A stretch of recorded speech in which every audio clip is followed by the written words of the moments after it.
Blog Talk Radio.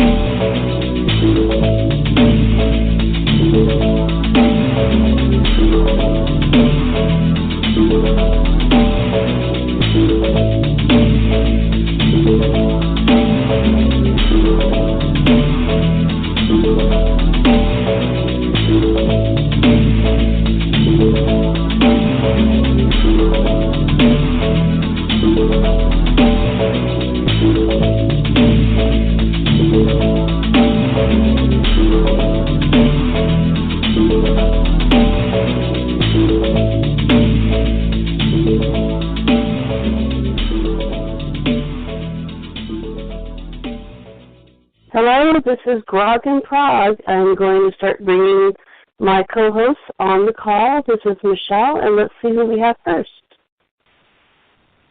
Hello, you're live on our podcast, our very first podcast. Hello. Hi, how are you? I can hear you just fine, Rob. I'm fine. Didn't win the lottery for it, so I thought I'd turn up. Oh, great. Well, thank you for being here. The call has already started, and I did the small intro, and we're just waiting for the rest of the people to join us. But while we're waiting for them, Rob, thank you so much for coming up with this great idea and having this podcast for us to get a chance to get together with some wonderful people and have some exciting guests on and just have a really great time. Okay. So I'm hoping the other people will be here shortly. I'm not sure. Is there any song or anything I can play in the meantime that you would like? No. None of the songs? Crystal just said call now, so I said yeah. Great. So. Well, great. Well, here she is. Here she is. Great. Yep. Here she is. Hello, Crystal.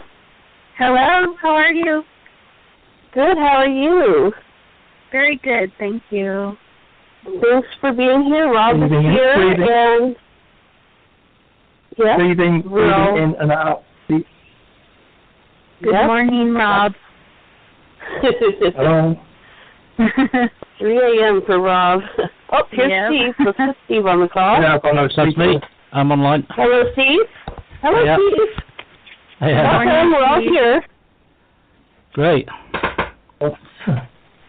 Well, let me make an official introduction of everybody now that we're all here. As I said at the start of the show, this is our pilot or first podcast for Grog in Prog. And my name is Michelle. I'm joined by Rob, Steve, and Crystal. And thank you all for being here. It's very exciting to have some wonderful things to talk about, Prog music and people involved with Prog, and whatever other items we can think of that are related. Now, I know that this was supposed to be our holiday show, and it was going to be done right before Christmas.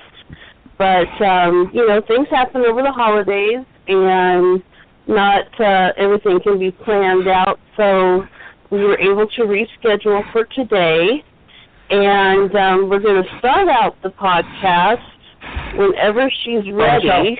Crystal. Yes, Rob. Michelle. Yes? Yes, Rob. I've got Paul Menel on inbox asking when the Skype button comes up. It should be on there now. Yes, it should be on there now. Hey, I'm on the credits, so I won't know. So I'll tell him, I'll let him know that it's on now and he can refresh. Yeah, I can see it in front of me. Okay, so, Crystal, I know that you have done a couple of reviews for us, and whenever you're ready, I did a little bit of a review, yeah. Some exciting music, yes. Yeah, first of all, thank you, Rob, for sending me the CDs. I know that was time and money out of your pocket, and I really appreciate it. Well, it's going to be well worth it. Well worth it in the end. Yeah. So, second thing, actually, the first thing I want to say about the Marillion CDs, I really love the artwork. That just kind of jumped out at me. The artwork of Mark Wilkinson. So which albums are we talking about here? We are talking about Script, Misplaced Childhood, Script for Jester's Cheer, and Fugazi. I think that's how you pronounce it. Fugazi, yep. Okay. Yeah, so the Fisher I really like the artwork. That's what I like Mark the most. Wilkinson. Yeah, it's an artist called Mark Wilkinson that does all that artwork. He's superb. Yeah. Excellent. So, Rob asked me to just kind of go over what I liked about. Did you want me to talk about Palace first, Rob? No, you really talk about Marillion first, and we'll leave that to second. Marillion, okay. Well, I will start with my favorite CD, and that is Misplaced Childhood. Right. I think my favorite track is track 2, Kaylee. Really nice song. That's the well-known one. Yeah. My friend Deborah mentioned that one, and then after I listened to it, it was like, oh yeah, this is really good. So that's what the non-fans will say. Though you won't get the major fans saying Kaylee. No. Right. So with that, once you really get into them, you'll pick up on the longer tracks and get more into them. Yeah, Kaylee was a massive hit in the UK. It was a number 2 hit. That probably had the most radio play, correct? Yeah, that's right. Yeah, great song. And Lavender was also a big hit. Which one?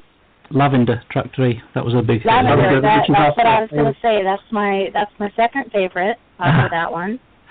I have that one written down for my second favorite. Very good.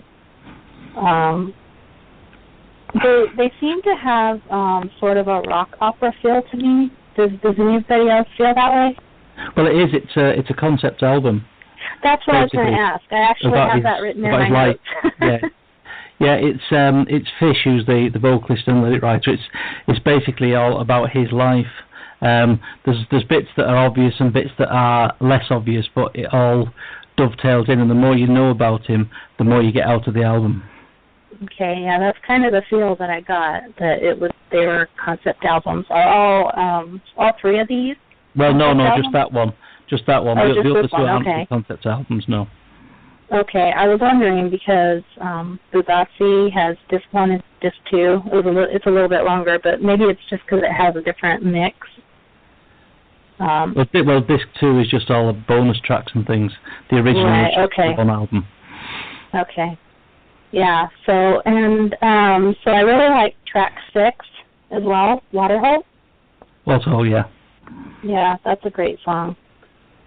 Great song. And the last one, White Feather, is probably my favorite one off of that album. Yeah. I really enjoyed that one. Yeah. One interesting fact about that album that some people might not get is that the track Milo on side or the old side 2, whereas I remember Toronto when Milo went down and an interviewer threatened me with a microphone. Milo is a guy who was in a band called Rage, who used to play with Marillion quite a bit, a band from Liverpool, and he was the drummer, and I believe he was the drummer, and he died, and it affected Fish quite deeply when he died. So that's the thing about when Milo went down. It's basically when he died, and it's like not wanting to be bothered, but people are shoving microphones in his face, and so that's where that lyric comes from. Oh, okay. Yeah, thank God we got you on. Thank God we got you on here doing that, because I didn't know that even. So. All right. I think his name was Dave Milett, something like that. But yeah, that's who he was. Okay. Interesting. Okay, so the second, the script for Jester's Tear is my second CD review. Track 2, He Knows You Know. It's a pretty interesting song. Yeah, another hit single. Yeah. It's a smaller really. hit, but the first hit, actually. Very, very dark Is this song. the first? Yeah. What is their first album? That is their first album. This is the first one? Okay. Yeah, okay. yeah, it is. Yeah, I really like that one. And then track 6, Forgotten Forgotten Songs. Songs, It's probably the least of my favorite CDs out of the 3. But I like those 2 tracks. Yeah, the thing with that album is I still, as a fan going back to the early days from before they released that album, that album for me has my favourite material, but it's not recorded as well. The production's not that good, and they weren't quite as comfortable in the studio.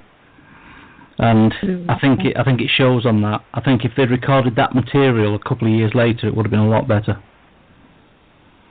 I see. Yeah, but it's it's pretty good. Overall, I liked all of it. Okay, so Fugazi, and I don't know if I'm pronouncing that right. Yes, you are. I think it was Korean or North Korean slang for Vietnamese for the Vietnam War, wasn't it? Fugazi is like all effed up. It was it's sort of like slang for that. It's totally Fugazi, means totally. Wow. Totally. It's got a mention on the title track about Vietnamese file. You're right. Yeah. And so this world is totally Fugazi. So track 3, Jigsaw. Enjoyed that one. Great track. Superb track. Yeah, if you guys, I honestly don't know much about, what the songs are about. The lyrics are really interesting. Rob pointed out one time that they're very poetic, which they are. Yeah. Yeah. That's very interesting. If you guys know anything, that's the lyricist in rock as far as I'm concerned. But he was given a hard time in the 80s by the media, very hard time. But as far as I'm concerned, best lyricist there is in rock. Oh, yes, absolutely superb. Interestingly, one of Rob probably knows this, but one of the tracks on the album, She Chameleon, dates way back to before the first album. It was in Marillions' repertoire, 1981-82, but with completely different music. They actually dropped it from. I've got got a bootleg with the original. You know the rehearsal tape. Yeah, that's right. Yeah. I've got that, and there's a lot of songs on that that turn into different songs. Yeah, Haunting a Hill House and things like that. Yeah, but She Chameleon. I think Forgotten Sons was one of them, wasn't it? Forgotten Sons was something else, and it was. Yeah. I'm sure Forgotten Sons was something else. Smell Angel. There was Smell Angel. I'm sure that might have been part of that. Yeah, but the track She Chameleon itself, the music from the original was very, very different. It was quite upbeat, quite Genesis-y in a way, but it got dropped and the music got scrapped for some reason. But then they reactivated the lyrics with totally different music when they recorded Fugazi, which is a strange thing to do. But I like both versions, but the original never got a release. Yeah, I got a girlfriend I got a former girlfriend who gave me the tape. She just gave me just like that. Yeah. I had a little bit of a harder time with that one. It didn't really reach out and grab me like some of the others. It's possibly a harder album to quite get different. into. Yeah, quite different. Yeah, the title track, Fugazi, I like that a lot. Yeah. Cinderella Search is good. Oh, Cinderella Search is brilliant. That wasn't on the original album. Yeah, we're going into that. We're playing that actually after we talked about we're going to play that. It was actually the B-side to the single Assassin. Yeah. And so Assassin, I like the alternate mix better than the first one. That one has a great intro. I love the intro to that one. It's a great beat. Incubus, great song. So that's pretty much my review on Marillion. Okay, I believe at this point we're going to play Cinderella Search and give people a taste. I'd just like to say before you do, Michelle, we might have a problem with Paul. He's telling me that he's taking him to register or sign in. I told him to sign in, but he said he's got a Skype account. He should be able to. No, it's not your Skype account. If he just clicks the Facebook icon which says sign in, you can log in through Facebook and it'll take you straight in. I have to do that.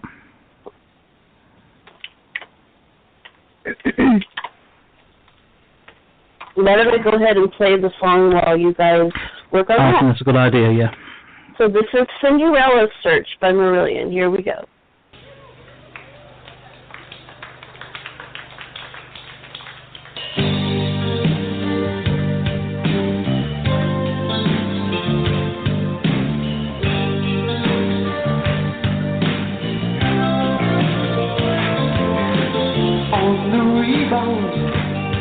Fumbling all the lines, the light at the end of the bottle, alcoholic alphabet through the looking glass, the proof of my own reflection,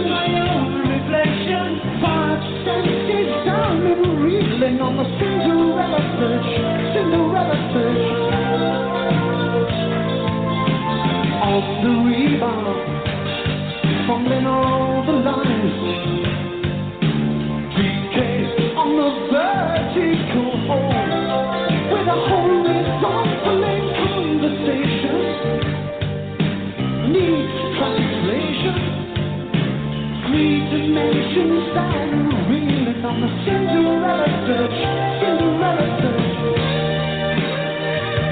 Cinderella search.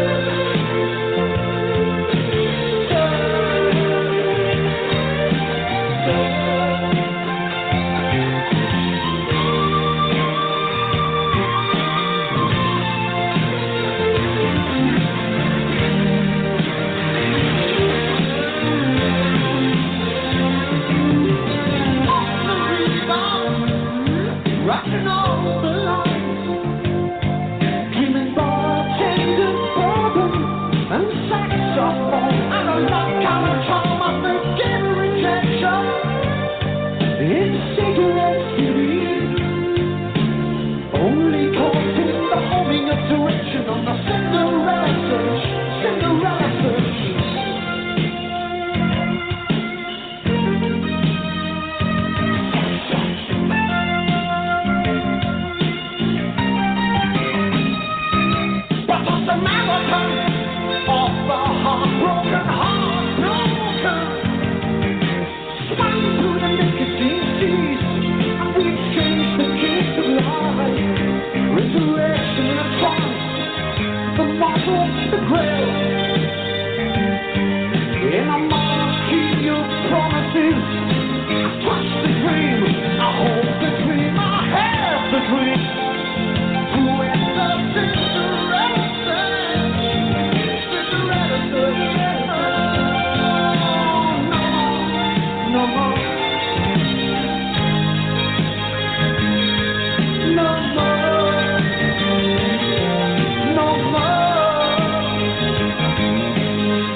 Dedicated to all the people who take Polaroid photographs of their girlfriend or boyfriend. These toys were absolutely designed for the bedroom. The problem, you don't have to go through the laboratories to get the film developed. This is a song about when the boy and the girl split up, and in the bottom drawer there are always the Polaroid photographs. This is the nightmare of the return of the missing pornographic photograph. These are heist incubus. Okay, so that was Cinderella's Search. And Crystal, I know that you I don't know if Steve wanted to, I don't know if, Michelle, I don't know if Steve wanted to, he said he wanted to talk back because he was there on that tour. Okay, so if he wants to add anything to that. I certainly was, yes. In fact, I went to that particular tour when they were touring for Ghazi twice. I saw them at Liverpool and at Manchester. That was actually the first tour when they moved Forgotten Sons from the traditional set closer to the encore. And in fact, after that, it got shuffled out of the set after that tour, which was a great shame to me because it was a fantastic live number. But they were still absolutely superb at that time, and every show was a little bit different. I mean, the very first time I saw them was in early 1982 at the Marquee in London, which was like a year before the first album. They didn't have a record contract at that time, but it was incredible because the Marquee is a small club. It's just I mean, it was a famous club. Everybody played at the Marquee, but it only held about 300 people, 350, and when I saw them that first time in early 82, it wasn't full. There were maybe 200, 250 people in, and the show was astonishing. And there was such a buzz about them at the time, and everybody was like, "Oh, I've got to tell people about this." And when I went to the next time I saw them, which was only 4 months later, I got there and there was a queue down the street. I managed to get in, but hundreds of people were locked out. And it was absolutely packed in there, and that was in the space of 4 months. And within 8 months after that, they'd recorded the album and sold out 2 nights at the Hammersmith Odeon, which held 5,000, which is an incredible rise for a band in a year. It's just there was such a momentum behind them at that time. It was inevitable they were going to get big.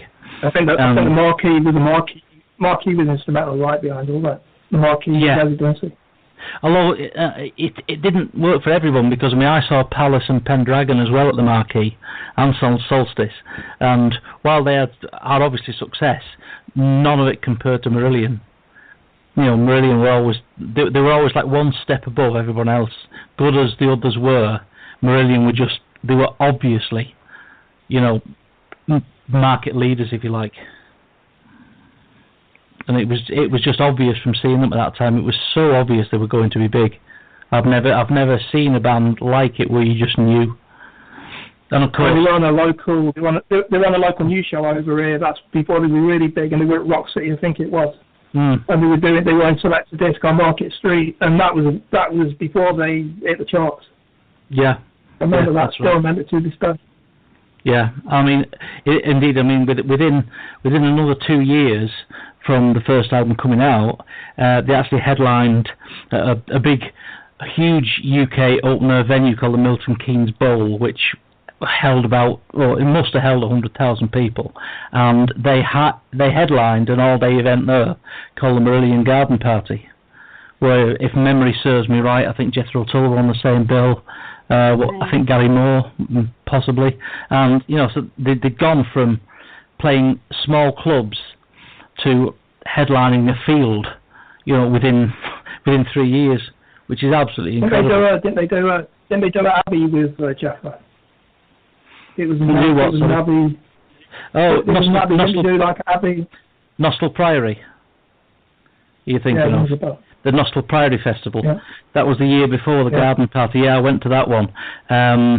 That's when they had Jethro Tull supporting them that night, and the reason they did that was because they appeared as support to Jethro Tull at a festival the year before, and then their star had ascended so much that they had overtaken them, become bigger, and they invited Jethro Tull to support them as returning the compliment, which is quite amazing. Yeah. I'm the worst. That's really anyway, great. I just like butting here, we got Paul that's got major problems with him. We got his mobile, can't say it on air, of course. Yeah. But someone wants to call him and get this sorted out. He said he's given permission to call him. I'll give him a call and see if I can sort it out with him. And if I can't get him in, talk about Paris. Yeah, if he can't get in on that, maybe he can dial directly in. But perfect. I'll see what I can do. I'm not using it the way you're using, so you better tell him, because I'm not. I'm not. I haven't had the problems that he's apparently having, so whether I can help, I don't know, but I'll give it a go. Great. Okay, so, I'll get back to you in a minute. Okay, great. Crystal, do you want to talk to us a bit about Palace?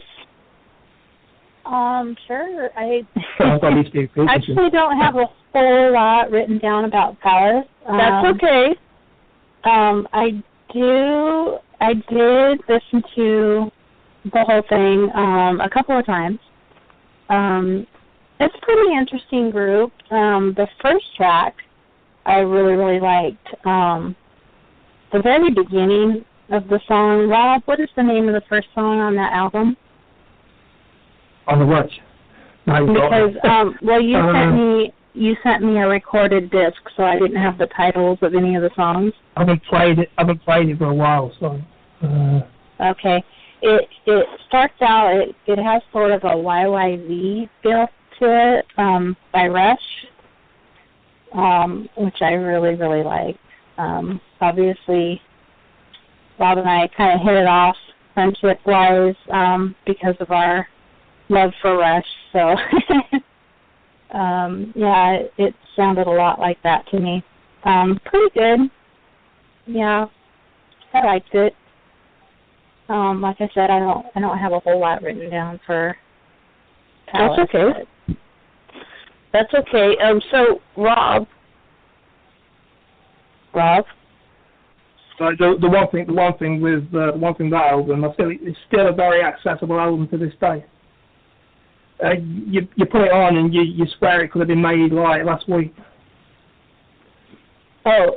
You get what I mean? Palace very music? accessible album. Yeah, very accessible album to this day, 30 years later. So Rob, I have a question for you. Yeah. Wedge Before Wedge. Is that the song? Oh yeah. We'll get onto that when we get Paul Menel on. Okay, because you had asked me to play Imagination, but I don't see that on the list here. Well, it should be. It's not. Remember, I've got them under different names. I know, that's why I'm asking you. That's why I said Wedge Before Wedge. Is that the song? No. Hang on. No, that's a little link I've got. Tell me what you got there. I've got Coup to get Dave to guest. Don't panic if we don't get Paul to guest. And then I know for Crystal's sake, and then we just played Cinderella Search. And then Wedge Before Wedge and Wood for the Wood. Yeah, we have got it. Yeah, that's what I did call it. I called it just said. I called it Wedge Switch. Yeah. That's what I just said. Yeah. Okay, everybody, so now for your listening enjoyment, here's some Palace for you. Here you go.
I'd just like to say that's why I said Wedge for Wedge, because Wedge is a nickname for the keyboardist in IQ, Martin Orford. So get it, Wedge for Wedge. Sorry? Well, we have our call. Yeah. Hey, how you doing? Hello. We're going to do the IQ. Good evening. Thank you for calling in. So sorry you were having problems with Skype. No problem. Sorry about the problems I've been having experience in getting through. But we speak now. That was a very hectic 40 minutes. And we're trying to get I'm so sorry about that. No. Thank you for your diligence, sir. Don't worry about it. That's absolutely fine. How's things? Things are very good. I'm Michelle, and I'm here with Steve and Rob and Crystal. Okay. We're so excited to have you on our show. Oh, that's great. It's very kind of you. Good morning. Morning. Okay, everybody, I'm very excited to introduce our guest, and Steve, and we'll just let you kind of take it from here. So here we go. Hiya, Paul, just a bit of a chat, obviously, about, your days with IQ. People want to know about that. But first of all, before we get to that, there's your solo career that you're sort of you're actively pursuing at the moment. Yeah. I mean, you. I saw you when you appeared at on the Summer's End Festival. Was it about 3 years ago now? Oh yeah, absolutely. Yeah, we did. Yeah. Yeah. That was good fun. I dragged Martin Orford out of the vaults. That's right. And put him behind the keyboard for the first time in a little while. It was great hooking up with him. And it was good. It was obviously that was the Paul Menel band, and it seemed like a good, obviously the 25th anniversary of Noms Armo, which was an album that really introduced IQ to people across the world, really, for the first time. Obviously, first album on a major. Yeah. So I really wanted to. Obviously, I'd left it 3 or 4, 5 years later, but obviously. There's some of the things on there. When I decided that I wanted to sort of start a band back up and start playing live again, it just seemed an obvious choice to obviously play some of those songs. So I kind of based it around Noms Armo 25. And it was great fun. It was got some great reviews, etc. And obviously wanted to kind of kick on from that. But unfortunately, the Paul Menel band's kind of imploded for various reasons, which I don't really want to go into on here. And so, unfortunately, the idea of doing a 25th anniversary sort of tour for IC didn't come through and never sort of happened, which was a real shame because some of the songs on there, again, on that album, which was obviously sold a lot more copies, etc. It spawned our sort of first, I suppose, radio hit really, or commercial success in Britain anyway. Sold on You. It's a shame that I wasn't sort of able to sort of take some of those songs on the road as well, but it wasn't to be so. You were trying to get your own material out there as well, because I think you had the Great Outdoors album around that time, didn't you? Yeah, absolutely. I was, and it kind of worked to a certain degree. With the benefit of hindsight, I think what I should have done is just is probably not relied as heavily on the kind of IQ thing, because really what I wanted to do was kind of say, well, that's what I'm doing. That's what I was doing then, and I'm still here. I can still sing a little bit and ponce around on stage. That was quite good from that point of view. But the downside of it was sometimes you can't really get rid of those. It's kind of a real shackle, really, as well, because people kind of obviously love you for that time and those kind of songs. But time has moved on, and obviously. Well, I think your solo material. Yeah, your solo material is a lot. Your solo material is a lot more song based and a lot less prog, isn't it? So if people come along to a gig to hear IQ, they're not going to be so readily accessible to your own material, really. So absolutely, if that's what they want to see, sort of solely, and I made it perfectly clear that that's really not what it was about. It was about introducing my stuff, as well as keeping pace with obviously those kind of older opinions. That really wasn't a problem. But when it kind of, let's say, hindsight, 20/20 vision and all that, possibly wouldn't have had it as kind of heavily weighted towards the kind of IQ stuff. Yeah. But having said that, hey ho! I mean, here we are now. I mean, it was fantastic. It's introduced me again to some fans that I hadn't spoke to or heard from for years. And it's really pleasing that some of those songs from my couple of albums with the band are still so highly thought of and respected, especially lyrically. I get loads of comments on Facebook and personal messages and stuff saying how that it's like it's a signature tune for growing up sometimes, isn't it, music? And I think people can still relate to it, especially Common Ground. I mean, I had so many messages back in November about Common Ground when we posted that back up. So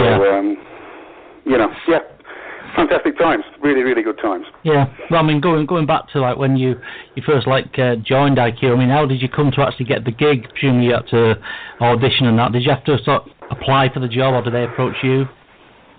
No, I applied. I just saw an advert. I think it might be Melody Maker or NME or Sounds or something. Remember those old broadsheets? They used to be back in the 1800s. I think that's really what it was, and I auditioned and got it. I mean, I'd heard of the band before, obviously.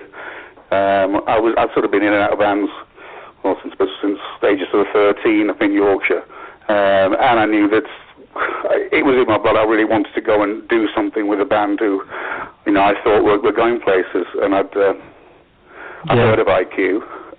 They sent me the albums and stuff through, and I really liked it. I could really see the potential in the band. I thought could see they were going. Well, I thought potentially they were, they were going places, and I was kind of engaged. It wasn't engaging sound. It was different. The whole thing about it I really liked.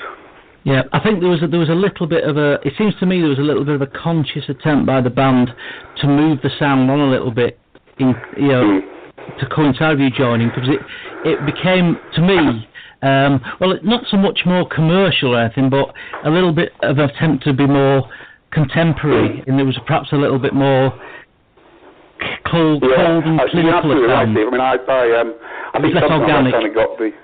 Yeah, I sometimes afterwards. I think I took a little bit of stick for something that really wasn't all my doing.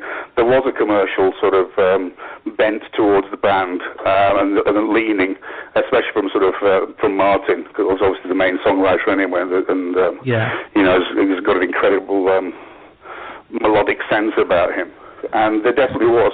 And I think they realised that Pete's obviously lyrically and stuff, and technically vocally. I think they wanted someone who could possibly do just a little bit more.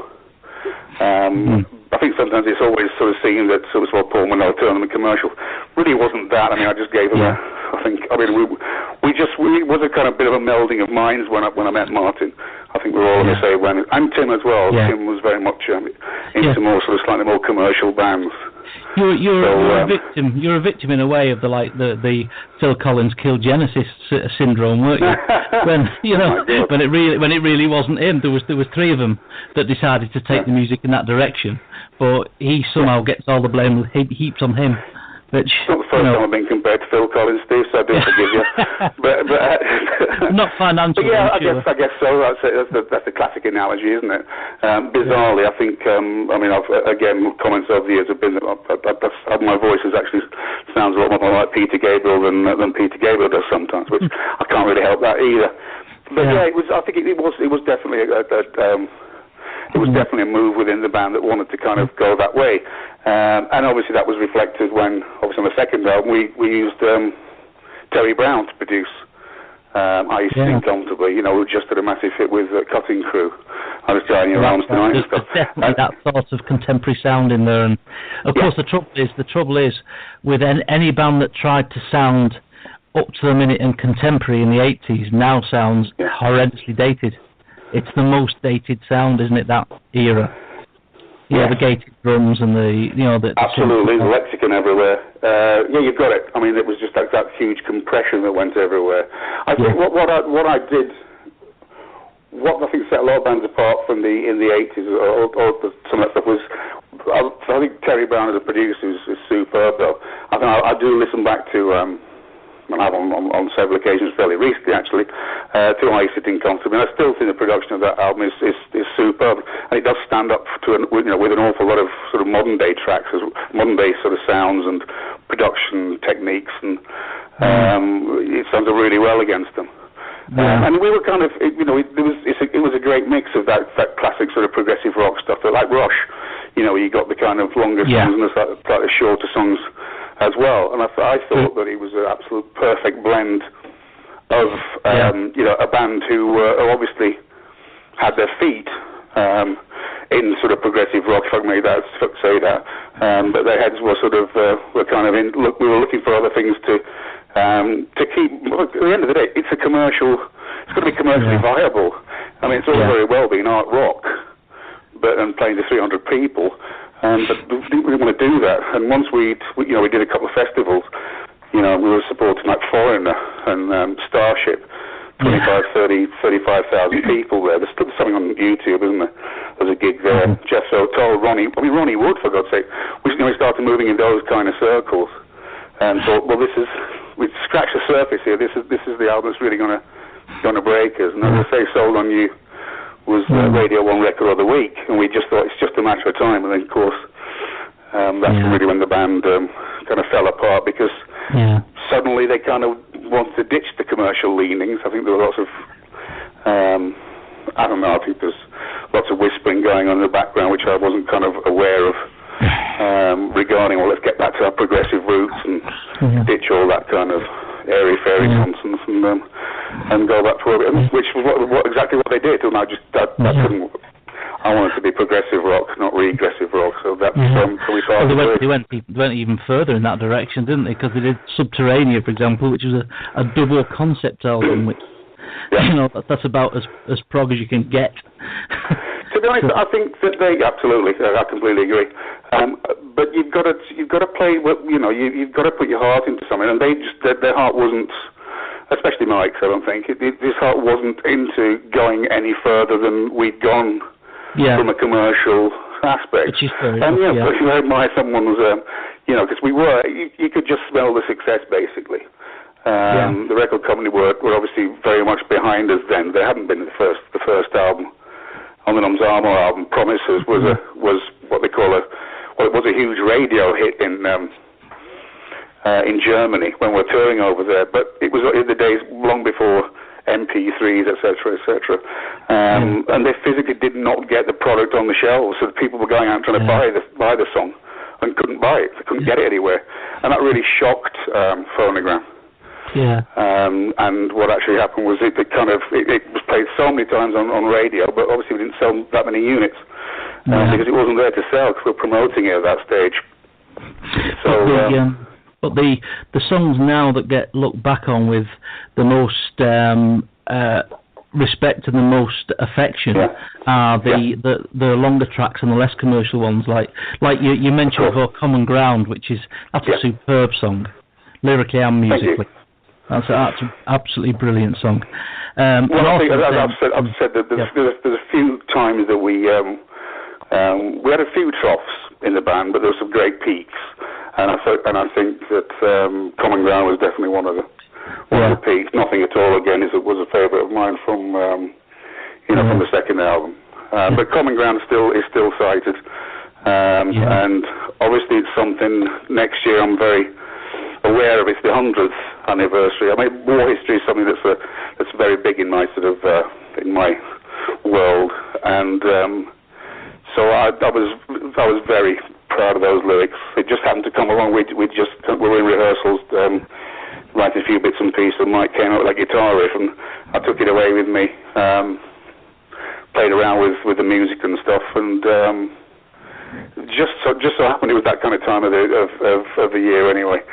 And just the lyrics just came. I'd read an article, and I was reading lots of books and stuff, and about the July the 1st, 1916, and the Battle of the Somme, and it was just it just came, and I'm incredibly proud of that proud of that that song. And the music, the music at the end is just dynamite. It's superb. It's a band for me, really. Again, as I said, at their peak, it's fantastic. Yeah, I mean, very similar to Fish there in a way, because if you heard the stuff on his last album, he's got a mini war suite in there that's superb, and he's really interested in all that World War I stuff. You know, he's been over there and seen the battlefields and everything. He's really into it, and it is fascinating. And it makes, it not to trivialise it, but it makes great lyrical subject matter, doesn't it? Because it's so absolutely. I mean, there's so many of the, obviously, look at the war poetry that Sassoon and Wilfred Owen and lots of those people, and it's astonishing. And they were actually there. I mean, I'm kind of, I think when Fish and myself and whoever writes about these things, we weren't really there, and we're just kind of reflecting it. But it's great to be mindful, or it's important to be mindful of it. And as I am, because I want to go over there to some of the on some of the war trails next year, because it's the 100th anniversary of the Battle of the Somme next year in July. That's right. Yeah. So it is something that, from bringing it sort of full circle, almost back to sort of my solo stuff, it's something that I want to kind of do another tribute to that and my take on Common Ground. So I will be releasing something next year later this year with that in mind. So I say it's next year. It's obviously 2016 now. It's this year, isn't it? This year. Yeah. That sounds good. Well, I mean, as well as that, I mean, talk about subject matter. I mean, you've got the title track "Non Zamo." Now, I think I'm right in saying, wasn't that Winnie Mandela's nickname? And that's it's a tribal name. It's actually what she was born. She's called Winifred Non Zamo Mandela. That's the middle name. I knew something to do with Mandela, but that was it's the Xhosa tribe. It literally means from as I put in the lyrics in the song, it does mean one who will suffer many trials. And of course, latterly, now we found that she's not as nice a person as we thought she was. No. She did end up suffering some trials. Yeah. Again, that was the kind of thing. It was the kind of thing. The anti-apartheid thing was something that was quite that I was quite moved by as well. And there's a couple of tracks on that album were about that. So it had some sort of political content lyrically, I suppose, rather than I get a complete difference to a different tack on what Pete Nichols was doing with the band. I think they're probably very personal lyrics, and I really like them. So, I mean, you kind of get lost in Pete's lyrics. Sometimes you're not entirely sure what he means, or whether they mean anything or whatever, which is quite a nice little trait. I'm a little bit more direct. You like to tell a story a bit more, don't you? I do. Yeah. For my sins. Yeah, I enjoy doing that, because I enjoy trying to be succinct, but also kind of quite, if possible, prophetic within a sort of constraint of a short song, or within a long song as well. Sometimes on long songs, though, you kind of get a bit, no, I'm going to put. I don't like things that repeat. So I think, I've already said that. So what? I need to kind of, if I'm not engaged, I don't think an audience is engaged. Yeah. So I like to keep things kind of short and sweet, and once it's been said, that's it. Obviously, the longest track that you did in your tenure with the band was, I think, Human Nature, wasn't it? Which was almost 10 minutes. Yeah, I think you're absolutely right.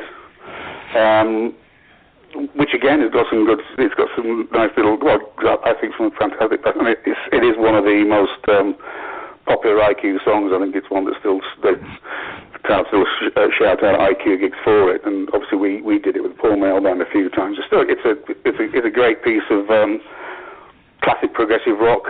Yeah. It's got the nice melodic shifts and time signatures and stuff, which is obviously IQ's sort of forte. And but I don't think it was a conscious decision just to make a 10-minute song. I think what we did was, I think we had about 3 or 4 different ideas, and we somehow sort of tried to dovetail them all together. Whether it works or not, that's in the ear of the beholder.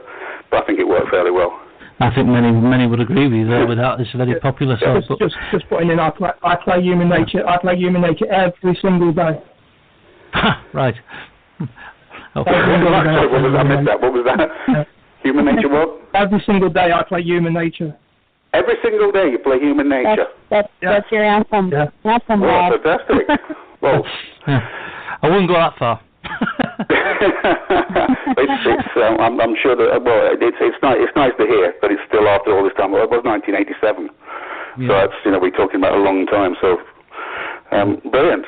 Well, let's hope some of my new stuff you'll play that every day as well. I think again it's that whole nostalgic trip, isn't it? Really, it's and as I said earlier, it's a soundtrack to your youth, where you were, that kind of thing. All those things go through your mind when you listen to a track.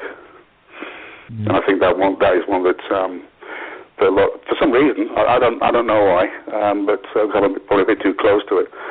But it's for some reason it is a song that people really picked up on and just taken to their hearts.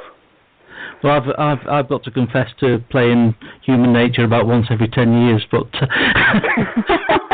that sounds more realistic. It's in your head, though, Steve, right? Yeah. You play it over and over in your head. Oh, of course. Obviously, it's in my mental jukebox all the time. Oh, sure. You've got to say that, haven't you? Now I'm on air. As soon as I get off air, obviously, moving on to, as you said, the second album, you sit comfortably with it, with that that bizarre sleeve with the electric chair, which is the man in the electric. It was again just bizarre coincidence. We'd got a photographer, or the record company introduced us to a photographer who seemed like a really nice guy, and he'd been working on some sort of film set. And he said, "Do you want to come down and think about this design or whatever?" And we kind of looked at it with all the lights on and some looks a bit weird. What's that all about? And turned the lights off and put all these fiber optics and stuff on it, and it just went, shit, yeah, that's top drawer. And he was thinking, we were kind of, so they went down the route of, the Are You Sitting Comfortably, because obviously he'd listened to the first album and obviously the demos for the second and picked up on, as what you said. There's like little stories within songs. So the whole idea, Are You Sitting Comfortably, is like Watch With Mother, isn't it? When we were growing up, that sort of story time for kids on radio. And so we kind of based it on that. So that's who it is, that dude in the chair, whoever he is. Doesn't look like he's that comfortable, does he? Not that comfortable, no. No. Hopefully, listening to the album, you're a bit more comfortable than what he looks. Yeah, a little bit. Yeah. It didn't reflect your position in the band at the time. I think that would have been a real electric chair. Yeah. No. I'm thinking of the wrong picture here. No, we had a great time. We were great friends. We just had musical differences at the end. I mean, during this, it was the best times of my life. As I say, we were touring and supporting some great bands. But the whole, I mean, it obviously peaked with the Mike and the Mechanics tour, which was astonishingly good. I think we were the best then. That's when were the best, because we kind of got all the teething problems out of the way. From obviously that. You always find, I think, when you come into a band, even though they weren't really successful per se, but they had a cult following. They were doing sort of relatively small residencies at the Marquee, but obviously we carried on doing that. We did 3 nights down there.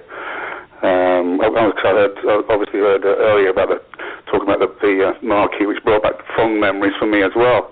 When William played there, but I think at the stage on the Mike and the Mechanics tour, we'd moved on 3 or 4 years, and we were getting big audience. We were supporting people where we were playing the big Manchester Apollo and all these kind of places. So it was kind of that again, that moving from being a relatively small band up to being a festival band, and it being noticed. I mean, we did when we did the festivals.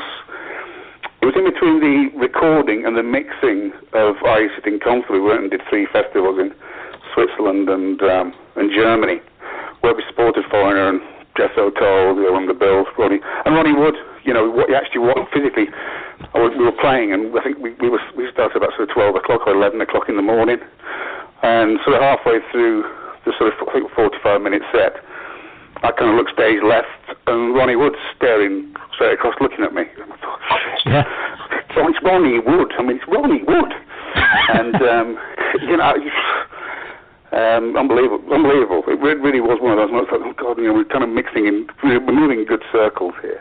Yeah. And afterwards, we kind of end up in like a green room backstage. And he walked into the tent, and we were all kind of standing there. God, he's coming towards us. What are we going to say? Trying not to go all girly and start, fluttering your eyelashes at him. And he came up and he said, "Those are for you." And he bought us 5 bottles of Jack Daniels, just lined them up in front of us each. And he said that was an absolutely astonishing set you guys are going to go for. And that was great. One of the little moments, the little free songs that you kind of get sometimes, and you think, oh God, it's happening. So we kind of moved from, as I said, in the marquee stuff, and this, which were great gigs anyway. And obviously, you can see the front row, and you can taste the sweat basically coming from the audience to like a big festival. As I said, it was great. It really was good. And I think on the Micro Mechanics tour, we had ironed out an awful lot of the glitches and stuff, and I think the sound was really, really good live, especially. We were playing more like a rock band and not relying too heavily on that tour, on backing tracks and stuff like that. We were just going out and doing it. And but one of my favourite times in IQ. Yeah. Well, one of the songs I really wanted to just ask you about on Are You Sitting Comfortably is Orange, the other long track. Now, the story was at the time was to do with the Terry Brown thing, but it's an anagram for New Rush. What's the kind of the story behind that? Because it doesn't seem to have any bearing on the lyrics, and it's kind of weird. Yeah, well, lyrically, or the title of it was just like an in-joke. It is. It is just that. We just couldn't think of a title. It was a working title because we thought that it kind of sounded a little bit like Rush. This was before Terry Brown. That's a coincidence that obviously he was the Rush producer and stuff, but the track was in it's pretty much being conceived by the time Terry came along, to be honest. But it just reminded us of that band. So that's how we just call it. And boringly enough, we couldn't think of it. We were so lazy, don't think of another title, so we just did an anagram. I thought, that didn't take long for people to suss it, especially when they were stealing set lists from the stage, and it still said New Rush on there. Before we'd even called it Orange, when it was like a working title when we started playing it live, it was still called New Rush then, and then it became Orange. Yeah. Well, so after you left IQ, obviously there was a long time when you just disappeared off the radar. Did you just basically pack in the business? I just had enough for a while. I just wanted a bit of a rest. And there were a few sort of things that came back to me, and it was an amicable parting. Myself and Tim left. We were going to do some stuff together because we were kind of both at that stage. I think we were fairly like-minded. The direction that we wanted to go in. We kind of tasted a little bit of that commercial sort of success, and wanted to try to go down that route a little bit more and explore different sort of avenues for that. It didn't really work out with Tim. His heart wasn't in it. I think when he got married, and whatever, and moved out the area basically. And I think at that stage I thought, well, I was still, I suppose, relatively young. So I joined IQ and I was like 22 or whatever, and we tasted quite a lot in a relatively short amount of time. And I think I got frustrated with we'd obviously gone into rehearsals it was a 2-album deal, and potentially obviously the rehearsals were hopefully going to be spawning new ideas for a potential 3rd album. But I really didn't like some of the stuff that IQ were presenting. It became very, very obvious then that they were going back to going back to their roots. So I left when I did. But sorry. Sorry, I was just going to say, just quickly before we have to wrap things up. Obviously, your latest album you just put out, Into Insignificance, I Shall Pay. The last album was a couple of years ago, Into Insignificance, I Will Pay. It's a couple of years now, it seems like 5 minutes ago that came out. Right. Yeah, it is. It's a couple of years. My new album's coming out this year in about just over a month's time. We're just literally finishing off the packaging, and I'm putting this one out on vinyl as well, which I'm really pleased about. Got a new company called 3M's, which is not the tape company. This is a management company, started distribution. Some guys there linked in with Gav Monaghan, my producer, who does like Robert Plant and loads of sort of big names. Well, the Twang, because they've got Sherlock in the mix as well. Yeah. So he's kind of linked in with them as well, and they're going to be sort of marketing me and doing the push, which I'm really pleased. I'm not a record company per se. I've got a lot more say in it than a standard signed artist would have, but I'm really looking forward to this. The new album is called Spare Parts of Broken Hearts. But yeah, it was 3 years ago into Insignificance. Yeah. Yeah, because I remember thinking, when you're trying to get yourself re-established after years in the wilderness, it seems kind of ironic to put out an album called saying that I'll pale into insignificance. Well, you try to do the opposite kind of thing. It was why I called it that. Intentional. Yeah, I did wonder that. I did wonder if. Yes, it was that kind of cockiness snoot really at them. I think a lot of people were a little bit surprised that I'd kind of come back, and I had a few comments. And I did try to kind of re-establish some sort of. I put the feelers out to some of the old, the IQ guys. I went to see them at the Islington, one of their Christmas bashes, whatever it was, just before the album, or when I was starting to tour, actually, that record, and put feelers out to say, do you fancy doing some guests, and I got what they call a kiss off. So that was fine. I think they were a bit surprised that I'd actually come back after all this time, but I've still felt like I've never stopped writing. When I left IQ, I kind of, as I say, with the whole Tim thing flopped. I just, I went away and I grew a family. I settled down a little bit. I put down some roots. Never stopped writing. I did form a band called The Great Outdoors. Did a few little bits and pieces with them, and I'm still recording an album, which I've still got on the back burner, which I will be sort of bringing it out hopefully towards the end of this year properly, retrospectively, which is stuff obviously from that kind of time, 1994, 95, which has got some good music and I think some really good songs.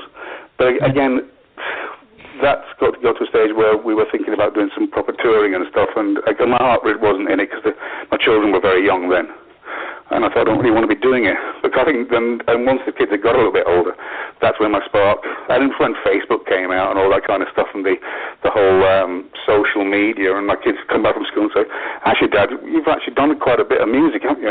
Yeah, well, yeah.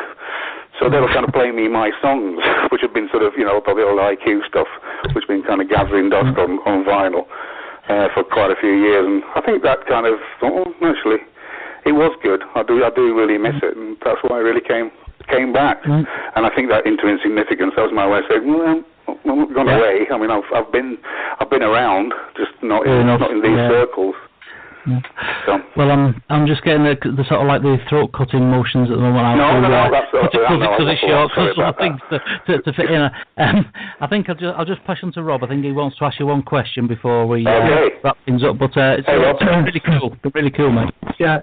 It's Rob who's been pestering you on Facebook. I know, Rob. I know. Yeah. This good-looking guy following me on Facebook. What's going on? How can I help you, Rob? Go on. Anyway, so just a fun question, because I'm not the pro that Steve is. Before you came on, we were talking about Palace. I don't know if you know the Caledonian Prog act. Palace. Oh, Palace? Yeah. Jeff Banks is old, my friend Jeff Banks who died recently. I just wondered if, you ever thought of doing a project called Paulus, or Paul Does Palace. Paulus the Wooden Home. Paulus the Wooden Home. In a word, no. Yeah, that's a good answer. Can you remember Paulus the Wooden Home? I can. I'm old enough. Oh, you can see. There you go. Yeah. Top trump. Yeah. It's a real scary animated cartoon series. Really scary. If you watch it back now, it's frightening. Yeah. But I can still sing the theme tune now too. So I used to love it. But no, I've got no intention of joining Palace and calling a band Paulus. No. Are you done? If you did, Rob would listen to it every day. Oh, every day. Well, okay, then maybe I'll get in touch with the guys. Yeah, maybe it's a possibility. Steve would listen to it every day in his head. Fantastic talking to you guys. Thank you so much, Mr. Menel. It's been such an honor having you on the podcast. This is our first podcast, and Rob has been working tirelessly, and we have a really great team of co-hosts here. I'm really happy and proud to be sharing the show with, and really we're just so honored that you took the time to stay up so late in the middle of the night and call in and be a part of our show. Thank you, sir. It's been worth every minute. Thanks ever so much for having me on, and I hope to come on again maybe later in the year and talk about some of my new stuff. Please, and talk about your new album. That would be fantastic. Absolutely, not a problem. Okay, guys, have a good... what time is it where you are? It is 8:15 p.m. lost time. Right, okay, same here. Okay, I shall try to get some sleep now. Okay, you take care. Thank It's been you. fantastic speaking to you. Cheers, guys. It's been fantastic here as well. Thank you so much. Bye-bye. Bye-bye. Yes. Wow, that was great. We have our next person on hold, and I'm sorry to have been keeping them on hold, so I don't want to take any more time. Did we not want to play the IQ track? I think we should have probably our get next Dave. Caller. Dave yes, we'll have to do it at the end, Rob. I think so. Yeah, okay. Yes, I believe we have Dave on the line. Is this Dave? I am here, yes. Hello. Thank you for your patience, sir. I'm so sorry you had to wait. Our call was going a little bit longer, and I hated to keep you on hold, but I appreciate your patience with us. No, it's absolutely fine. If you want to play the IQ track, I just after you've been speaking to that guy, that's cool with that. Well, that's up to you guys. I'll leave it to Steve. Rob's the man making the call on it. So. I'm just a hired hand interviewer. No, I think it'd be rude, wouldn't it? I think we should leave it to the end. Yeah. I think at the end. We'll leave it to the end, but thank you so much. That's so kind of you. Okay. So this is Michelle, and I've got Steve and Rob and Crystal on the line, and we're so happy that you could take the time to call in and join us for our first podcast. And without any further ado, Steve, why don't you go ahead and start the interview? Yep. Hiya, Dave. Good to talk to you again. How you doing? Are you okay? Not so bad, not so bad. For those who don't know, me and Dave grew up very near to each other, although we didn't know it at the time, and basically lived in the same town most of our lives. So, we know each other quite well. Dave's a busy man. Basically, he juggles bands like other people juggle oranges. His main band for many years has been Mr. So-and-so. He's also in recent years been playing with the Steve Rothery band. That's Steve Rothery from Marillion. And also, as of last year, joined Panic Room, which is the band that was formed by Anne-Marie Helder, also who used to be with Carnatica and is these days with Mostly Autumn. I think I've got all that right. You've been in the studio today with Panic Room, haven't you, Dave?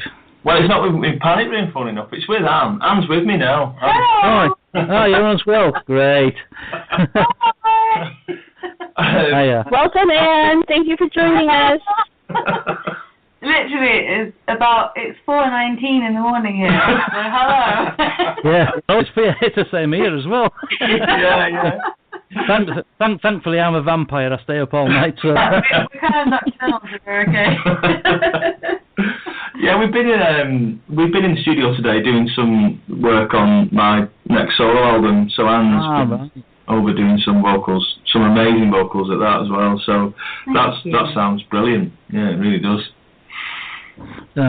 I think the gig that I saw you doing with Panic Room last year in St Helens, that was one of your first gigs, wasn't it? I think you'd only been with them for about a week. Yeah, it was a brilliant experience, the whole thing. How I became involved with Panic Room. It was a strange experience being asked to learn such a large body of work and then go into the studio and then play with some other songs that weren't in that live set and then kind of reintroduce them as something new. You know, it was a really cool thing. Yeah, because of course when you did that tour, you just put out the the semi-acoustic album on your Essence, or you were about to put it out, or whatever. And the first set was a stripped back set of mostly acoustic versions of familiar songs, wasn't it? Before the full band set afterwards. That I thought that was very successful as an aperitif for the main set. Thank you. No, it's thank you, and hi everyone. It's quite difficult to balance doing an acoustic set really when you're essentially a rock band. It's quite difficult to work out how to work that sort of set into the whole show. But I think we did the best balance we could really. I think we had about 40-minute acoustic little set. And it was, I think it worked really well, and it was quite sort of vibrant as well as being delicate in places. And then we had a short break, and then it was kind of rocking after that. So, but yeah, I think what Dave Foster, brought to the band, as well as the power in the electric set was a lot of vibrancy in the acoustic set as well. So, yeah. What was cool about it was, what was cool about it was when you play the acoustic stuff, people generally, you know that everybody has this pet hate about people talking over songs when you go to a gig. There's always some guy in front of you who'll talk all the way through the gig, and it's this phenomenon when you do an acoustic set that people do generally kind of listen. And they're taking on board everything that's going on, so that was nice. And then you get the full rock thing, so you get both parts of the set. The first parts of the acoustic set were really, like Anne was saying, they were really intimate and really, really quiet in parts. And it was really nice when I'm introducing like Rain and Tears in Burgundy instead, and I can I'm playing.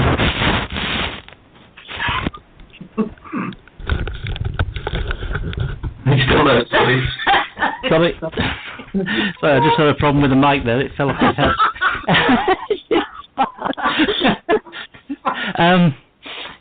I mean, personally, I thought that your guitar work added to Panic Room, gave it a whole new dimension. And a lot of people I talked to thought the same thing. It was obvious at the time, even though you were kind of on probation, if you like. It was quite obvious you were going to become a full member, and I thought, that actual show, I reviewed it for Prog magazine at the time, and I thought it was probably the best Panic Room show I'd seen, to be honest. Oh, wow. Extremely good. Thank you. I think as you said yourself, I think it was quite obvious that Dave was going to be. It wasn't probation for us actually. It was very much kind of it was one of his first shows with us, but. I think it was very obvious from the time we started working together that it worked. So we're very proud that he's part of the band now. And I was really chuffed. It was because I was there to help out. There's the obvious connection to Yatin doing the Steve Rothery band, yeah. And I knew of the band, and I'd met them when they were all in Karnataka years ago. And when I was asked to do it, it didn't take me long. It's one of these things where you always hope that the gigs that you're going to get are going to be things that you enjoy playing. And I could see straight away listening to the stuff. I thought I can sink my teeth into this. And I enjoy playing these. And when you see, a lot of people have said that we all look like we're enjoying ourselves, and it's because we are. You don't. If you try and fake that, it'll look like the weirdest thing you've ever seen. But it's genuine joy when you're playing the things on stage. Really like it. Yeah, well, you're both in the situation where you're having to juggle different bands, because obviously we've talked about all your bands, Dave, but of course, Anne-Marie, you're still on and off in Mostly Autumn, just off at the moment, but it's a funny thing about Mostly Autumn, with the Mostly Autumn family, it's sort of like it's an arrangement unlike any other band where if somebody's busy or they've got something else on and can't make it, somebody else will come in, maybe that's been in the band before, and then they'll go out and you might come back in, and you know. That I mean, with Angela coming back in, Angela Gordon, who was you know, left 7 years ago. For anybody who doesn't know, you know, it was. I mean, that's great that she's come back in. It gives a sense of continuity, and obviously, I'm assuming that you're probably back in at some point. Are you happy with that arrangement, or? Absolutely, yeah. Well, basically, what happened is about 7 or 8 years ago, I actually did a support for Most Yours, and I was playing support for them. I think Hammersmith Apollo in London, and I was just becoming really good friends with the band. And then Angela became pregnant with her first child. That's right. With Scarlett, and so very shortly afterwards, she decided to step back and have her child and become a mum full time. So that's why I actually stepped in and became a full-time member of the band, and I worked with them for probably about 5 or 6 years, sort of full-time. But now, what's happening at the moment is, realistically, my work with Planet Room is so involved, and it's really full-time. So I tend to be too busy with that to actually work with Right. So at the moment, they've got Angela back in, which is great. Wow. Fantastic to see her back into the fold. So, and her daughter now is like sort of 8 years old, which is great. So, but we're all very connected. We're all good friends, and we do very much sort of stay in touch with each other. But for me, really, my priority has always been and my own creative outlet. So at the moment, she's back full time. As far as I know, yeah. Working. Well, she'll be working with the band for the next sort of 6 months or more. So it's very it is quite a loose arrangement really. I thought about it. As far as I know, she's going to be doing the next 6 months. So yeah. But it's really cool the way at some point you might do a couple of gigs. You know, you're free, they need you. You do a couple of gigs, and you know, it's once you're in the Most Autumn family, you're in, aren't you? It's really good the way it works. Well, honestly, they are all good friends of mine, and obviously my boyfriend is one of them. That's Andy. Yeah. So so we were very connected, and there were lots of connections there, and that it will always be that way. So I think we'll always be good friends, whatever happens. But in terms of professional angles, really, my time is mostly sort of 95% taken up by the Panic Room. It really is. Well, Panic Room are making strides now, aren't they? I think getting a little bit more profile, moving up that ladder. So it's important that you build on that, isn't it? Yeah, exactly. Yeah, it's basically that's what takes most of my time up, and myself and the band. We spend so much time promoting ourselves. We just have to. It has to be the main focus. So. Yeah. To go back to Dave, actually, obviously you've got more scheduling problems because you've got kind of 3 different projects. Is Mr. So-and-so a going concern again now? It never stopped. Well, no, I'll rephrase that. Well, it stopped when you couldn't find a drummer. Well, the funny thing is, so-and-so's it's a funny thing, so-and-so, because commercially it's never been a particularly successful thing. If I think about it, if I'm honest, it's the least successful thing I've ever been involved in musically, in terms of revenue, if you like, from what we do. Yeah. But it's always been rewarding. That I still listen to these albums. I had True Lies and Half Lies on in the car the other day, and I'm really proud of the stuff we've done. But I think the rest of the band knew. They could see what was looming, and the fact that I was busy working with Steve, and then I got the Panic Room thing, and then now my solo thing as well. And also I've been doing some studio work for different producers as well. So it got to the point where so-and-so couldn't really exist. It was illogical for me to just ditch the things that were doing a lot of good for me, if you like, and we've just put it in some kind of induced coma until such time we come back to it. It's not dead though. It's definitely not dead. I spoke to Sean over the New Year, Christmas and New Year, and we're all still mates.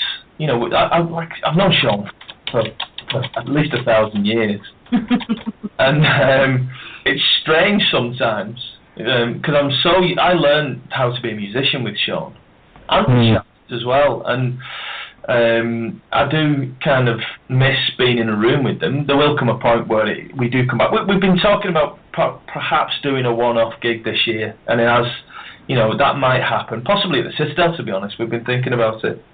Is it true that Stu has decided to come back on drums should he be required? Well, yes, he left when we did the last show. We made the announcement, and then we did the last show. I think it was at the Cambridge.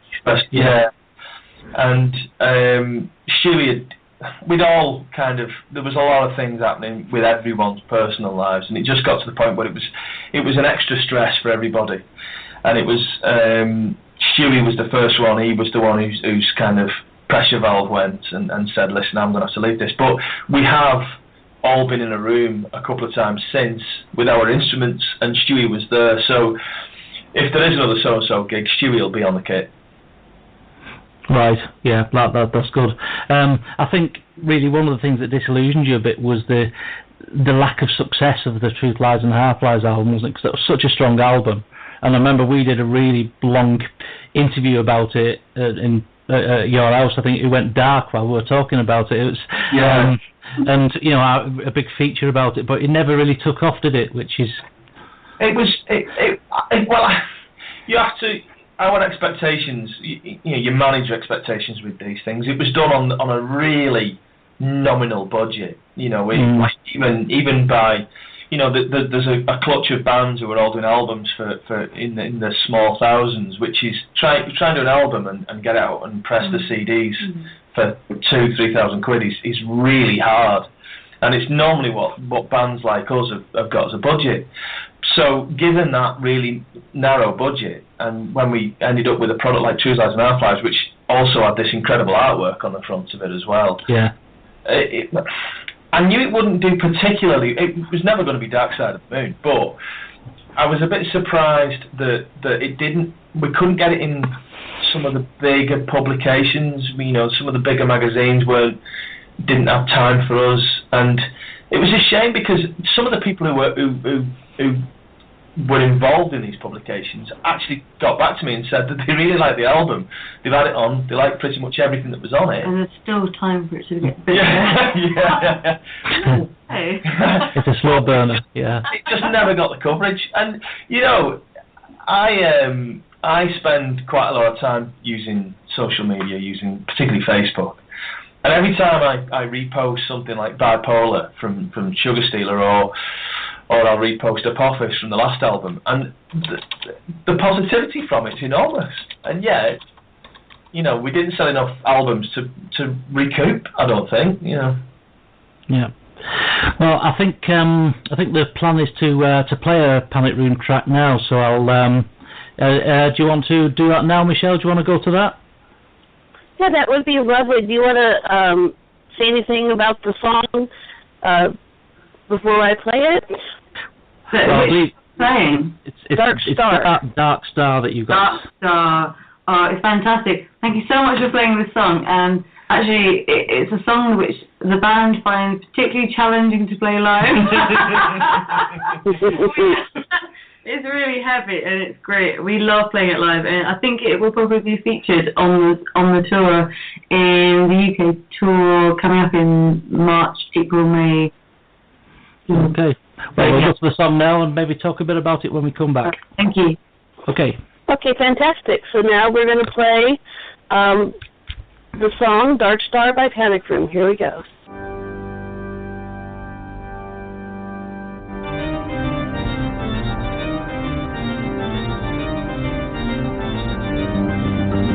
Dark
There we go. That was a great song. Thank you. Right. Yep. That of course was. Oh, we've got some edits here. Echoing now. Anybody else get echoing in the headphones? No, I think it's just you. You're right on this one. Fantastic. Okay. Alright, I'm now going to be talking against myself coming back in the headphones about... Oh no, it's gone alright now. I was getting myself coming back at myself about 2 seconds later, which is impossible to talk over. Right, more gremlins in the system, fantastic. That was of course from the Satellite album, which many people still think is your best album. Thank you. I think. I mean, the track Satellite itself was, I seem to recall, was voted Track of the Year at the CRS Awards a few years back. Yes. That's the Classic Rock Society, if anyone doesn't know. Yes, it won a few awards, it has, which is amazing, because when we first wrote the song, it was such a simple song really, and then it became something so much bigger than we expected, but it has become one of the biggest iconic songs of all time. It's magnificent live. Thank you. It's one of those where it builds, and on a good night it just seems to spiral up into the rafters and just keep going, and it gets everybody up there. It's a marvellous song, I think. I think it's superb. It's one that you can't get away without playing, isn't it? Really, it's a bit like your Stairway to Heaven or Paranoid, isn't it? You smoke on the water. I guess you've got to do Satellite, or they'll play it. There are some shows when we don't play it, and then we do hear about it. So I think it's best that we do play it. Yeah, a nice problem to have. But of course, we've got to talk a little bit about with Dave about the other thing you've got on, which is the Steve Rothery band, of course. Which is, I mean, that's a big thing for you, isn't it? Oh yeah, it's surreal sometimes, because I was talking to one of my friends over Christmas, and I have really vivid memories of watching Top of the Pops, wishing that I was in a band with Steve Rothery, watching Marillion. I remember watching Marillion doing, I think it was Sugar Mice on Top of the Pops, and I was mesmerised. I love Steve's playing, from I think the first album I heard was probably Fugazi. And so to end up going from that point to being his writing partner on his first solo album is I do get goosebumps thinking about it. It is really cool. And it's a joy working with Steve. He's an incredibly brilliant guy in every department, Steve. And everyone knows, because he's God, of course, but everyone knows he's a brilliant guitarist. But he's amazingly easy to work with as a writer as well. He's really open to ideas. It's one of the things where I always, everybody has these dreams that they can go and work with the likes, I don't know, for me, Peter Gabriel or somebody like that. And you wonder what they're going to be like if you're going to be collaborating with them. And Steve, it didn't feel like it wasn't hard work. Ghost of Pripyat was written, and I'm not kidding, was written about, in total, 6 hours. And it was just so easy. It was just so easy. Yeah, of course, you're going to be playing at the CRS Awards in March. Yeah. That should be a cool evening. Yeah, it's good because the English shows, we've done some really good English shows with the Steve Rothery band. I remember that we did a Band on the Wall in Manchester that was unbelievably good. It sticks in my mind, that. So I'm hoping that, these Northern English gigs, there's something about some of these venues, and I'm hoping the CRS are going to be somewhere anywhere near as loud as everybody was at the Band on the Wall. But I think also personally, like as just a fan of the Rothery stuff, and I think really the music is so modern. It's kind of forward looking as well. That's what surprises me. Oh, that's a nice thing to say. No, it really is. It really is. It's incredibly fresh and original, and that's what, you know, when we go and see the guys playing, we're really proud because it's just something so different, and it really is genuinely innovative, and, you know, with what Dave's doing, but also Steve's ideas, you know, it's just, yeah, it's incredibly fresh and original, and, you know, it's what I want to be listening to right now. Yeah. Well, thank you very much. Well, that's the pretext to you know, the kind of the mission of what we were doing. Steve said he wanted to make something that was an instrumental album that didn't sound like a shred fest. It didn't sound like... It isn't, yeah. And it's hard to do that, you know, because you have to... Steve, because of his phrasing and because of his musicality, he can carry a song along just as he's the voice. Yeah. And it's hard. It is really, you know, there are very few players who can do that. So, yeah. That's a point I was going to make there. It's kind of like doing an instrumental that you can sing, if you like. Yeah. A bit like Sylvia by Focus, that's the classic example. Oh, yeah. Where you can just sing the guitar work, and that's the same kind of thing that I think Steve does in his work. Well, that's one of his mantras, to be honest. It's kind of like he isn't happy if you can't sing something back, and he's dead right. He's absolutely spot on, because, you know, as guitarists, I know, and every guitar player, every rock guitarist knows that we all like playing stuff quick, because there's always that rock star in all of us. But it's having the foresight to realise that, you know, when you come back to playing this, you want somebody to be whistling parts. Like if you listen to a Queen track, you know, you listen to Bohemian, you watch non-musicians listening to Bohemian Rhapsody, and they all know the guitar solos. My dad knows the guitar solo to Bohemian Rhapsody, and that's really how things like that should be. They shouldn't just be about somebody musically spinning plates. They should be something that contributes something to the track. Yeah, that's right. You listen to an album by somebody, you know, I don't know, Ingrid Malmsteen or something like that, and you know, sometimes your jaw drops at the playing, but at the end of it, you can't remember any of it. Well, you know, yeah, you're right, and he's an amazing player. All of these players, like, you know, there's a new breed of them that are coming out, which are great players, and some of them are musical as well. But if you look back traditionally at what some of the instrumental albums were, and even some of my favourite instrumental albums, like I love some of the Vice stuff, but I can't sing any of it back. No. I like it because I'm a guitarist, but I can't whistle it. That's it. Yeah. So anything else that we want to, before we've probably got about 2 or 3 minutes now, anything else we want to talk about, the upcoming plans for Panic Room, new material, that sort of thing?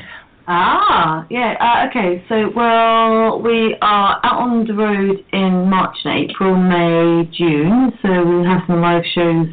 The first show we're playing is in March at the Milton Keynes Stables. So we're doing some British shows in the spring, and then we should be recording a show in the summer. Yeah. I haven't mentioned it yet. Yeah, I'm learning about this. We're intending to actually film a live DVD in June. So that's cool, and then later in the year we'll be actually recording our first full album with Dave. With the Dave. Yeah, with the Dave. Yeah. So it's actually going to be. Well, I think I would call it Panic Room 5. It'd be our 5th album, proper album. We did have Essence, which we released a few months ago, but it was kind of an acoustic album. So yeah. So yeah. There's a lot going on in the next 6 months, basically. Superb. That sounds good. I think we've got about 10 minutes. Is that about the right time, Rob, for wrapping up and playing the other track that you've got lined up? Don't know. Which track it? That sounds quite long, for sure. No, it's an IQ track, so it's gonna. Okay. Yeah. Well, we the have song's not 10 minutes, but so we have to go. Yeah. Yeah, the song's not 10 minutes long, but we have very finite amount of time on the radio stream here, and we just want to make sure that we can give a proper closeout to the show. I wish we could talk to you guys for longer. You guys have been fantastic. Thank you so much. It's lovely to hear from you. Thank you so much for having us. Yeah. Thank you, and from Rob and Crystal and Steve and myself, Michelle, thank you guys. Wish you really great success this year. Sounds like you have some amazing things happening. Yep. Thank you very much. Thank you so much. I look forward to seeing you again at the awards, Dave. And you, Anne-Marie, as soon as possible. Thank you. Cheers. Good night. Thank you. See you. Bye. All right, cheers. Good night. Thank you. Okay, so Rob? Yeah. Did you want Crystal to do the review, or should I just play the song because we're running short on time? Crystal's still there. She's not falling asleep. What's that? Is Crystal I can't still hear you, there? Rob. She's not falling asleep. You're whispering, Rob. Is Crystal still there? She's not falling asleep. I'm right here. It's early here, Rob. Yeah. Anyway, you like you didn't do the review. You didn't do the IQ review. No, I didn't do an IQ review. No, which album was that? Yeah, if you want to. That's the new album. Well, honestly, I don't have it in front of me. My 19-year-old son typed it. So, but I did really enjoy it.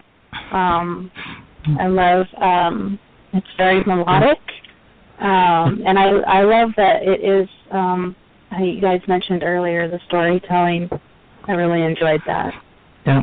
I think, Rob, it's a good idea if you give us some thoughts on that, because you're the arch IQ fan, and how do you feel that Road of Bones fits into their work?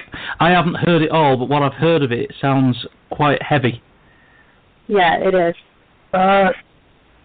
Kicks off with a really heavy track, then you get into the title track and it slows down a bit. Then it really kicks in later into the track. Next track is pretty Genesis in style. It's like, I'd say, around about cute kind of era, Genesis.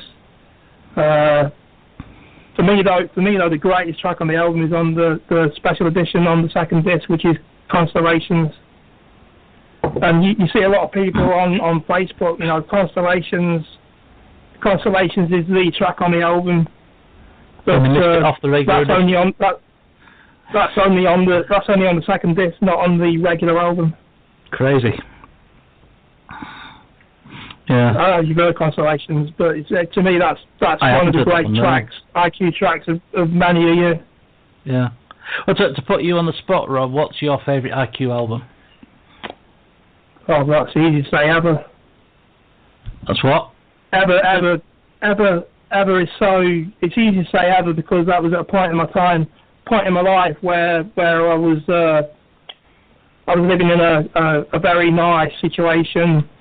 And that album was a recent album at the time, and it just fitted in with my life perfectly at that time.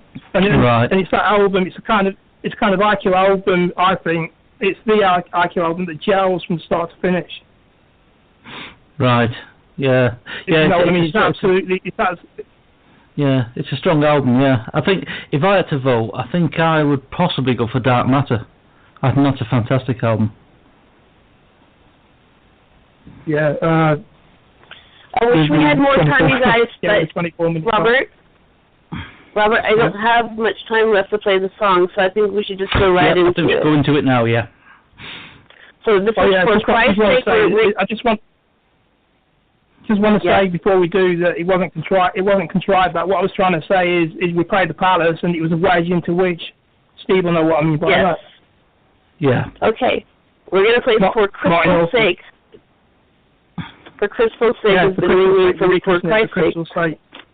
For the festive season and for Crystal, our co-host. Here we go, everybody.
Okay, this is the end of our first ever podcast for Grog and Prog. I want to thank so much Rob for coming up with the concept and putting all of the producing work together, and Steve and Crystal for your amazing contributions to the show. I wish we had longer, but unfortunately the clock is ticking down, so thank you very much. I'm going to play our out theme. Here we go. We'll do it again in Easter. We'll do it again in Easter. Thank you. Yes, we're going to try to do this again at Easter time. And sorry that we're getting played out here. We're running out of time, but yes, we're going to do another podcast at Easter time. Thank you for joining us.